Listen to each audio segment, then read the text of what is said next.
Recordaba una escena de la película Pablo, apóstol de Jesucristo. En el desarrollo de la trama, Lucas es el interlocutor allí con el apóstol Pablo y con los hermanos que estaban viviendo esa etapa de la historia de la iglesia. Pero hay una escena que a mí me impactó. De hecho, toda la película me gustó, pero esa marcó mi vida. Porque Lucas está hablando con los hermanos que estaban próximos a ser lanzados a los leones, al circo, y él en un ánimo de como que ayudarlos para que ellos pasaran ese trago amargo, él le dice como que eso va a ser rápido. Usted cierre sus ojos y eso va a ser rápido. Y literal, como él lo estaba aconsejando, estoy parafraseando la escena, fue así, pues la película lo muestra, que ellos entraron al circo, fueron lanzados, cerraron los ojos y abrieron los ojos y estaban en el cielo. Yo no sé si a usted eso le parece impresionante. A mí me parece impresionante. Antes de que todas las cosas existieran y Dios las creara, Él ya era. Dios trasciende el tiempo. Él siempre ha sido y será. Él tiene dominio sobre todo en su reino. Y lo más hermoso es que su reino ha venido a nosotros en la persona de nuestro Señor Jesucristo. Cuando la Escritura dice que el reino de los cielos se ha acercado, es pensando justamente en el plan redentor de Dios. Y ese reino que se acercó a nosotros nos habla del lugar donde el Señor habita, donde no solo habita, sino gobierna. Y ha de ser grande, amplio, porque el mismo texto en el libro de Isaías dice que los cielos de los cielos no pueden contener al Señor. Es una realidad. Para nosotros eso es una realidad. Y nuestro Señor Jesucristo en su ministerio en la tierra lo enfatizó, habló de ello. A través de sus enseñanzas, Él habló del cielo. Él lo mencionó. Aunque muchos sabios y muchos eruditos han dicho que el cielo es un mito, que es un estado mental, dicen los detractores de la palabra y los ateos. Pero para nosotros esta es una verdad, porque la palabra de Dios nos muestra que el cielo es una realidad. Y esta promesa de un futuro glorioso no es una fantasía. Allá en Apocalipsis 22, versículos del 1 al 8, vamos a tomar solamente los versículos del 1 al 4, la idea está completa hasta el versículo 8. El apóstol Juan nos revela una visión inspiradora de lo que Dios tiene preparado para nosotros. Vayamos allí, Apocalipsis capítulo 22, y leamos esta porción.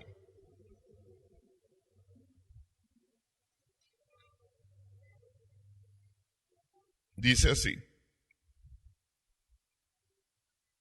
después me mostró un río limpio de agua de vida, resplandeciente como cristal, que salía del trono de Dios y del Cordero. En medio de la calle de la ciudad y a uno y otro lado del río estaba el árbol de la vida, que produce 12 frutos, dando cada mes su fruto, y las hojas del árbol eran para la sanidad de las naciones. Y no habrá más maldición, y el trono de Dios y del Cordero estará en ella, y sus siervos le servirán. Y verán su rostro, y su nombre estará en sus frentes. No habrá allí más noche, ni tienen necesidad de luz, de lámpara, ni de luz de sol, porque Dios el Señor los iluminará y reinarán por los siglos de los siglos. Vamos a dejarlo hasta allí. Amén, hermano. Creo que lo menos que puede hacer un creyente es prorrumpir en alegría, en gozo, cuando nos hablan de esta promesa, de esta verdad tan inspiradora como nos muestra este capítulo 22 del libro de Apocalipsis. Una de las menciones en la Biblia está llena de enseñanzas que nos confirman esta verdad. Este libro, el libro de Apocalipsis, que lo escribió el anciano Juan, el discípulo amado, ¿se acuerdan? Aquel que dijo que él mismo escribió y dijo que era el discípulo que el Señor más amaba. El discípulo de nuestro Señor Jesús. El más joven de los apóstoles también. Y Juan, él ya había en este momento de su vida experimentado la muerte de sus colaboradores más cercanos. Cuando él escribió Apocalipsis, dice la tradición de la iglesia que antes él había sido lanzado en aceite hirviendo y sobrevivió milagrosamente. Y que por eso lo desterraron, lo enviaron a la isla de Patmos. Y es desde allí, desde esta isla, desde el destierro, donde él escribe Apocalipsis. Y lo más interesante es que él no escribe Apocalipsis para asustar a nadie, sino para confortar. No sé de dónde nació esa idea de que la gente no lee Apocalipsis porque entra en terror. Y no, Apocalipsis no fue escrito para eso. Me acuerdo de una prima que ella decía, yo no leo ese libro, me da terror leerlo.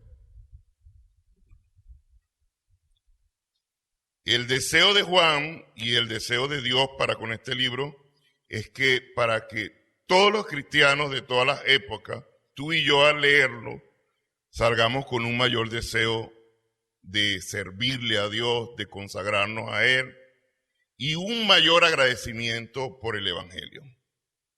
Una mayor dependencia del Espíritu Santo, un mayor anhelo por el cielo y una mayor esperanza para el día a día que nos toca vivir.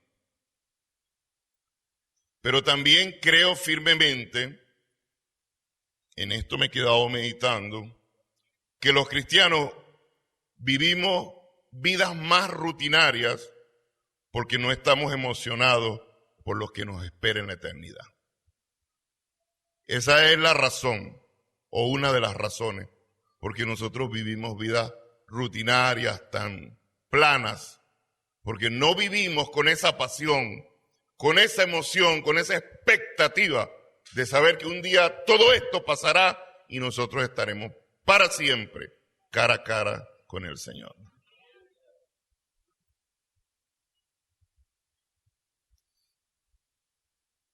Y yo creo que también una razón, y esto lo digo porque soy predicador y maestro de la palabra, una razón importante es porque tampoco hablamos suficiente del cielo. Este mensaje es a veces esporádico y debemos hablar de esto. Apocalipsis nos muestra una realidad infinitamente mejor de lo que nosotros pudiéramos soñar o imaginar. Dice ahí el versículo 1 del capítulo 21. Entonces vi un cielo nuevo y una tierra nueva, porque el primer cielo y la primera tierra pasaron y el mar ya no existe.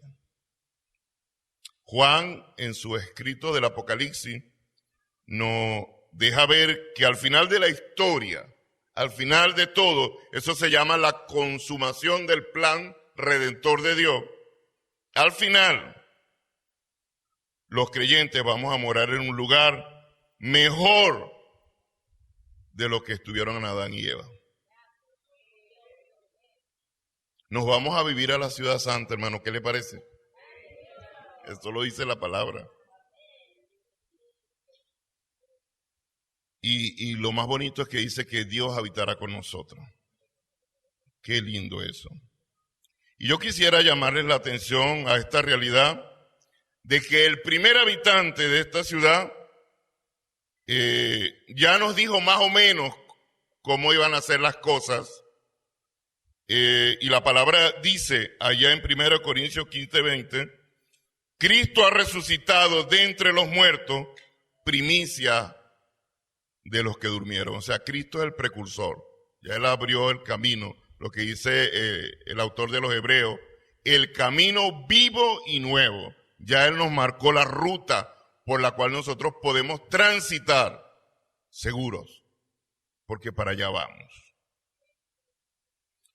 Jesús resucitado es la primicia de lo que nosotros seremos en la eternidad. Él es el primero y el más importante habitante de esta ciudad. Jesús, después que resucitó, estaba ya en cuerpo glorificado. ¿Se recuerdan por allá cuando Él apareció y dijo que no lo tocaran, porque todavía no había subido al Padre? Qué hermoso. Este evento del Evangelio habla de que nosotros también seremos como Él y también nuestros cuerpos serán transformados y tendremos cuerpos glorificados. Por implicación nos dice que nos reconoceremos unos a otros allá. Los santos que han partido con el Señor y que partirán, nos encontraremos y nos reconoceremos allá.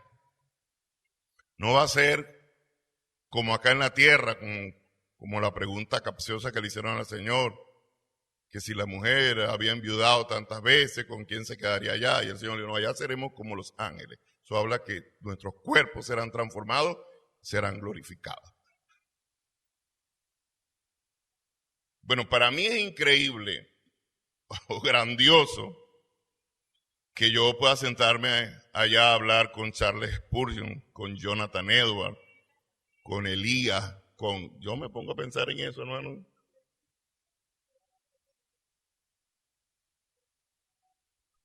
Con muchos de nuestros hermanos que, bueno, tendrían muchas cosas que contarnos por la eternidad. Todo el que ha partido, o al que le ha partido a alguien con Cristo, puede pensar en esto y tener esperanza. Puede tener esperanza.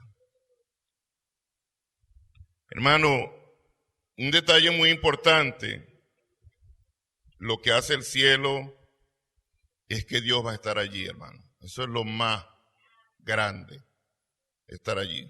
Y uno dice eso, es que voy a buscar a Pablo, voy a hablar con pero yo creo que cuando nos encontremos con el Señor, como un cuadro que vi por allí, el encuentro con el Señor, yo creo que no puedo ni explicar qué pasaría allí.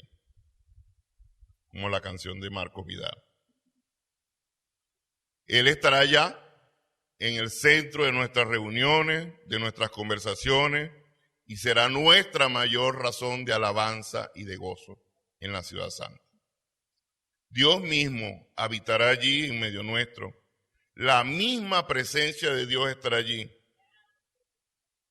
Lo que nosotros aquí hemos hablado, hemos aprendido y lo que hemos captado a la sombra, bueno, hermano, allá durará para siempre, por las edades eternas. No va a ser un par de horas. Vamos al culto, a adorar al Señor, y ya estamos pensando en la comida que dejamos allá y cuando termina el culto.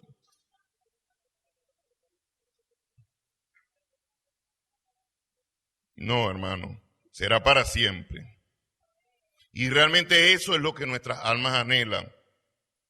El sentimiento más profundo de cercanía y de intimidad, de plenitud, de paz, de sabiduría y de gloria en nuestra comunión plena con el Señor.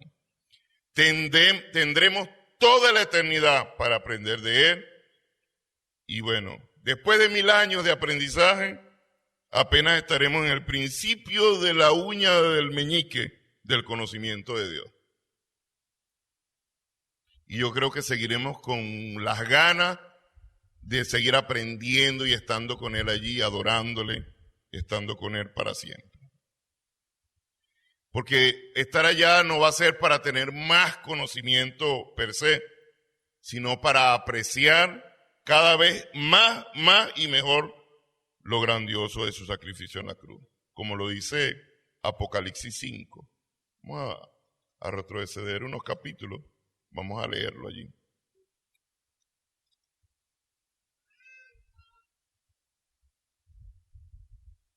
Vea lo que dice el versículo 9 en Apocalipsis 5 hasta el versículo 14.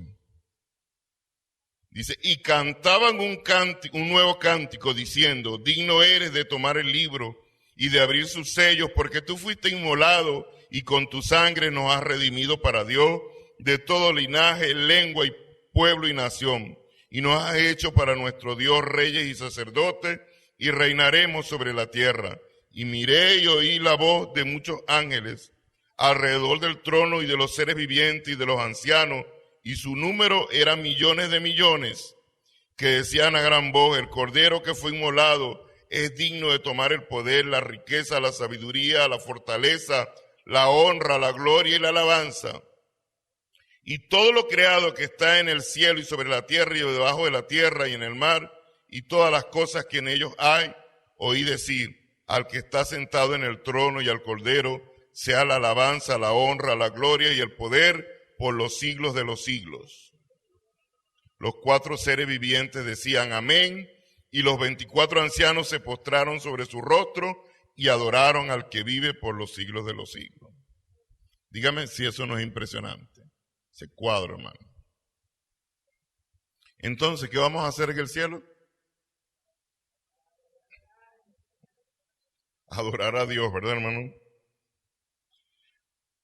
Lo que pasa es que tenemos ahí un rollo con los conceptos y pensamos que adorar es solo levantar las manos. Como el papá que le decía a la niña, alaba al Señor, y la niña aplaudía. ¿Cómo? Ahora adóralo. Esos son nuestros conceptos de alabanza y adoración. No, la alabanza y la adoración es más que eso, hermano. Es más que aplaudir y más que levantar las manos. Es nuestra vida.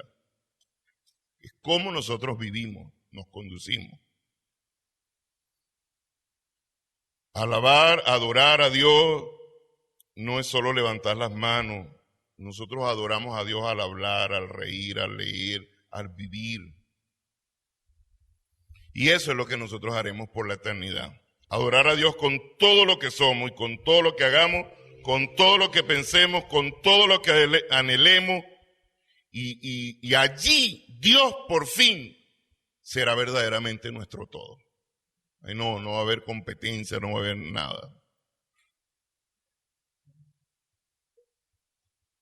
Y esto es lo que Apocalipsis nos muestra, que hay un propósito de Dios en darnos esperanza con esta doctrina del cielo. Nosotros deberíamos pensar en esto, y esto debería transformar nuestra manera de ver las cosas, nuestra perspectiva de la vida. Podemos decir que, como dijo el apóstol Pablo, las aflicciones, las tribulaciones, las circunstancias que nosotros pasamos, hermanos, ni siquiera son dignas de ser comparadas con la gloria que nosotros tendremos en el cielo y que se nos será revelada cuando estemos allí para siempre. Eso no nos da deseo de vivir ese día a día con confianza, con plenitud, con seguridad, sabiendo que cada día que pase estamos más cerca, mucho más cerca de la venida de nuestro Señor. Y hoy estamos más cerca del cielo que ayer. ¿Qué le hace pensar en eso? Es real. Aunque los detractores digan que es un mito, que un estado mental, es real. Jesús dijo allá en Juan 14, vamos a leer allí. Si alguien lo consigue, lea los versículos del 1 al 3, Juan 14.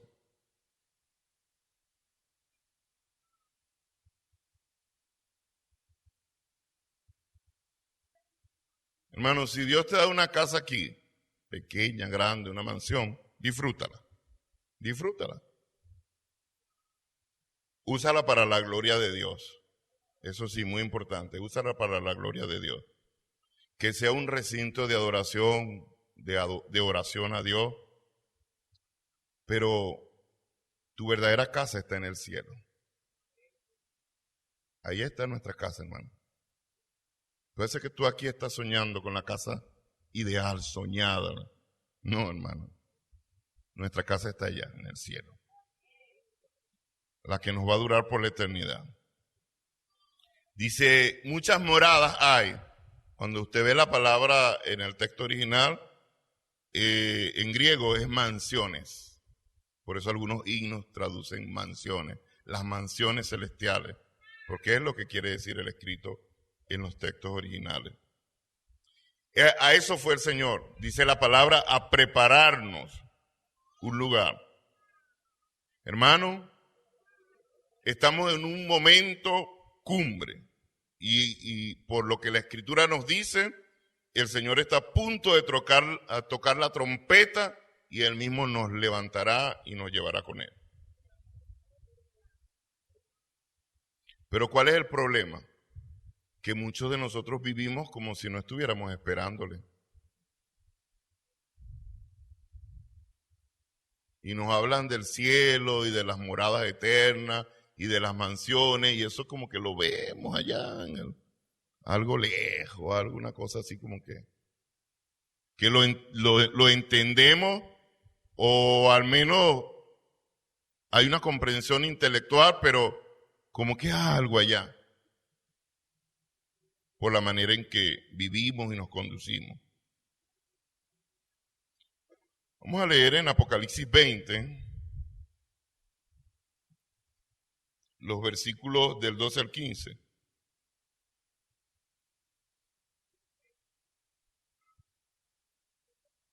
Bueno, la palabra también dice, hablando del cielo, que el Señor tiene un registro de las obras de los seres humanos. O sea, en el cielo hay libros, hermano. La misma Escritura dice que los ángeles están escribiendo, están tomando notas allí, hermano. Pero hay un libro de entre todos los libros que se llama el libro de la vida del Cordero, y en ese libro están los nombres de los que hemos recibido a Jesucristo y hemos creído en Él como Salvador, como Señor. El cielo es un lugar donde hay libros y allí se lleva el registro de todo lo que pasa aquí en la tierra. Todo, hermano.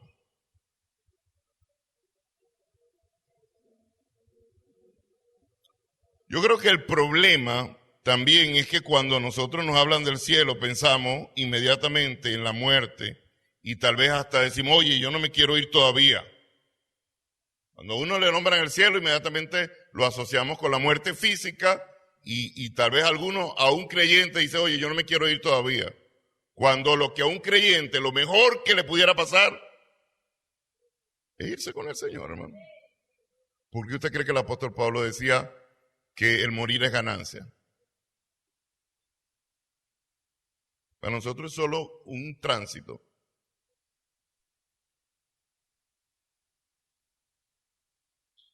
Y hermano, no se trata de cuando usted o yo digamos, porque el Señor es el dueño de la vida y la muerte y Él decide. Que nosotros buscamos los argumentos, bueno, lo que pasó fue esto, si nosotros pudiéramos, si nosotros hubiéramos, no, hermano. Dios decide. Cuando usted nace, cuando yo nací, y Dios decide cuándo nos vamos de esta tierra. Él es el dueño. Y si usted es un hijo de Dios, usted va para allá. Y usted tiene que pensar como dijo el apóstol Pablo. Sea que vivas o que mueras, estamos en las manos del Señor, somos del Señor. Y saben, mi hermano, Dios quiere preservarlos a nosotros, pero que para que vayamos allá, al cielo. Usted y yo no estamos aquí en esta tierra simplemente para hacer licenciaturas, ni maestrías, ni doctorados, ni ser buenos gerentes, ni para que usted acumule cosas, ni ser gente de éxito. Bueno, nada más saber que todo eso se queda aquí en la tierra. Nada de eso nos lo llevaremos al cielo. Usted y yo estamos aquí en una preparación para irnos al cielo. Eso es bien importante, hermano.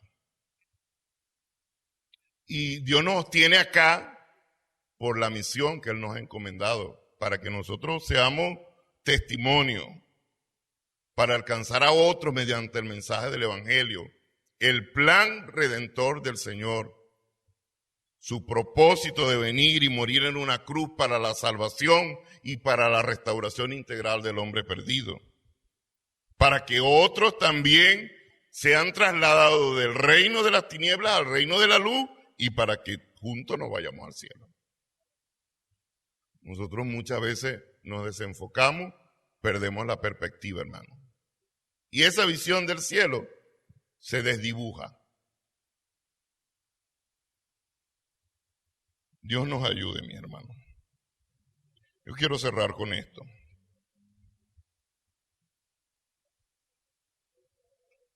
Al vislumbrar la plenitud de gozo, comunión y adoración que nos espera en el cielo, donde Dios es y será nuestro todo, podemos encontrar esperanza y motivación para transformar nuestra vida y anhelar su venida. Cuando la palabra de Dios nos confronta con doctrinas como esta, eso debe traducirse en esperanza. Un consejo, o al menos 4 consejos con los que quiero cerrar. Para los que ya están en Jesucristo, los que han recibido a Jesús como Salvador, como Señor, el reto es mantenerse puros y en santidad por medio de la obra del Espíritu Santo y la obediencia al Señor y su palabra. Para los que todavía no han creído y no han recibido al Señor como su Salvador, deben arrepentirse. Usted no está aquí en esta mañana por casualidad. Estoy 100% seguro. Usted no está aquí por casualidad.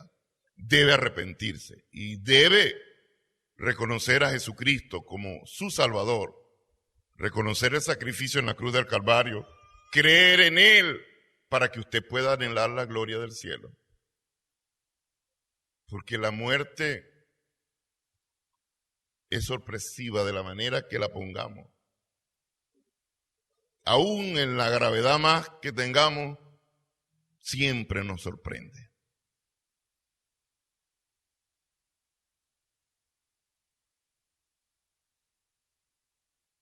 Tercer consejo, pongamos la mirada en las cosas de arriba, hermano. No nos aferremos a las cosas de aquí de la tierra. No nos aferremos. ¿Por qué nos aferramos tanto a las cosas que se van a quedar aquí?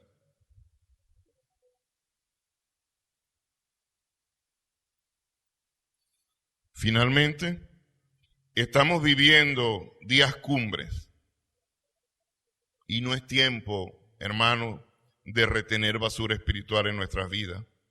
Es tiempo de que la verdadera santidad prospere en nuestras vidas y que sigamos creyendo, anhelando, con esperanza, sea que el Señor venga por nosotros o que Él decida levantarnos y llevarnos con Él.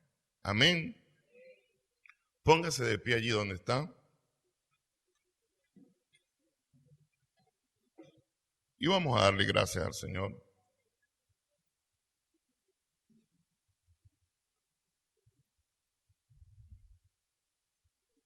¿Usted se imagina ese momento como la escena de Pablo, apóstol de Jesucristo? Que usted cierre los ojos, abra los ojos y estemos allí. Y yo creo eso, el apóstol Pablo dijo, ausentes en el cuerpo, presentes en el Señor. Que hay algunas líneas doctrinales que no, que tienen otras cosas que creen, para no darle publicidad de gratis a eso. Pero es lo que la palabra de Dios nos muestra a nosotros. Allá no habrá, dice el texto, lágrimas, no habrá llanto, no habrá dolor, nada de esas cosas, hermano. Y eso debe llenarnos a nosotros de esa fortaleza que necesitamos. Incline su rostro allí y comienza a darle gracias a Dios. Pídale que lo ayude a tener ese gozo, esa esperanza vibrante,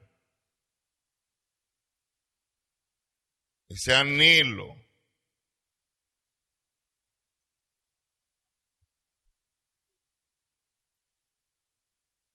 Señor, te damos las gracias, Padre bueno. Delante de tu palabra, Señor, nos quedamos simplemente atónitos. Alto, como dice el texto, profundo, ese amor tuyo. tu gracia, Señor. Y anhelamos esa plenitud de gozo, Señor. Que un día estemos allí, Padre, en comunión, adoración, en ese lugar que tú has preparado para nosotros, en esas mansiones que tú dijiste, que no se turbara nuestro corazón. Guárdanos y perdónanos cuando muchas veces nos hemos turbado, porque podemos encontrar en tu palabra y en enseñanzas tan maravillosas como la del cielo, esperanza y motivación, que debe ser como un combustible para que nuestra vida diaria se siga transformando y que cada día anhelemos tu venida, Señor. En esta mañana te pedimos que nos ayudes a experimentar esa renovación, ese sentido de esperanza y de anhelo por el cielo. Que esto nos motive, Señor, a una vida de adoración integral con todo lo que hablamos, decimos, pensamos, hacemos, cómo actuamos, Señor. Que nuestra devoción a ti en el presente sea un reconocimiento de esa fuente de todo gozo y propósito que va a ser allá para siempre. Ayúdanos. Ayúdanos porque tu palabra nos insta a que nos santifiquemos y que te busquemos, Señor. Ayúdanos a mantenernos allí, Señor. Y si hay alguien aquí en esta mañana, Señor, que ha venido con el deseo de recibirte, de arreglar cuentas contigo, pues allí, Señor, trata, quebranta ese corazón o esos corazones, y que allí ellos puedan, con toda convicción, sin que nadie los presione y sin que nadie le haga ninguna coacción, puedan decir: yo quiero eso, yo quiero estar en el Señor, con el Señor, ahora y para siempre. Ayúdanos, Señor, a poner nuestra mirada en las cosas de arriba. Y perdónanos cuando nos aferramos a las cosas de esta tierra, Señor. Que tú nos las has dado para el gozo y el disfrute, pero no para aferrarnos, no para ponerlas de primero. Perdónanos y lávanos con tu sangre preciosa, Señor. Y ayúdanos a revisarnos con honestidad, con transparencia delante de ti, y ayúdanos a despojarnos, como dice el texto, de todo peso y del pecado que nos asedia y de cualquier basura espiritual. Ayúdanos a deslastrarnos de eso y que nuestras vidas verdaderamente crezcan y prosperen espiritualmente para la honra y la gloria de tu nombre.